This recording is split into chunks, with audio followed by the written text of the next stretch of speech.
flavorful creamy garlic chicken with rice and homemade focaccia breadstick.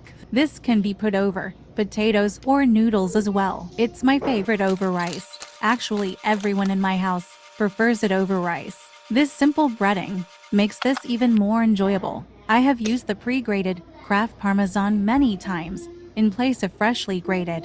For each pound of chicken, use 3 tablespoons each of flour and Parmesan, plus 1/2 teaspoon each of salt, pepper, and garlic powder. I'm heating up only about 2 tablespoons of oil, or you can use butter. I had cut my thicker chicken breasts horizontally to make them thin and cook them more evenly. Press them into the flour mixture, and in a heated skillet with a little oil or butter, cook them all the way, about 6 to 7 minutes per side, over a medium heat. While I am doing chicken, I get my green onions and garlic cut up. I'm also starting my rice, pasta, or potatoes. For my green onion, I separated the white parts from the greens to save the greens for garnishing after it's all done. If you can tell, this isn't meant to have much oil in the pan. If it seems very dry when flipping, you can add another tablespoon of oil or butter, which I had to do.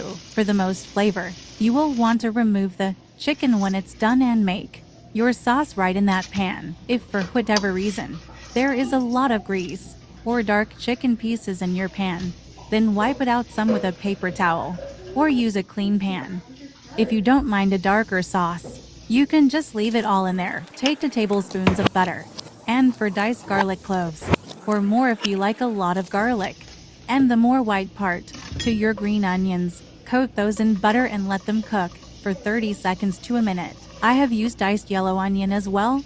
You will want about 1/4 cup of any onion. Next, pour in 1 and 1/2 cup of chicken broth. Simmer that for 5 minutes, then add 2 cups of heavy cream. You will want to keep the sauce at a low simmer after the cream is added, because it could burn or curdle much more easily. After that simmers for about 5 minutes as well, add 1 cup of Parmesan. Stir that until melted. If you like it thicker, add more cheese or thinner. Add broth or cream. It has enough flavor as it is, but you can salt, pepper, or season however you like. Now, I have placed the chicken directly into the sauce, but we like it to stay crispy, so we keep the chicken separate. I slice up the chicken and sometimes cut into chunks so the kids can eat it that way. I do a nice pile of rice, add my sliced chicken, then pour this beautiful sauce all over everything. I really enjoy this with some broccoli or green beans. When we have it, I cook and chop up bacon, because what doesn't bacon taste good on? This focaccia breadstick is absolutely perfect for sauces. It's like it's a sponge for food.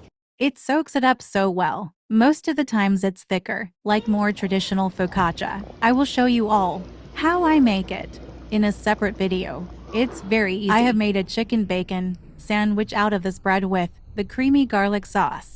It's amazing. This is another one of my highly requested recipes that I make. The sauce goes good on pizza crusts as well. This focaccia baked thin is a good pizza crust substitute. Or try it with spinach mixed in. Subscribe to my channel, you guys. Tell me in the comments if you gave this a try.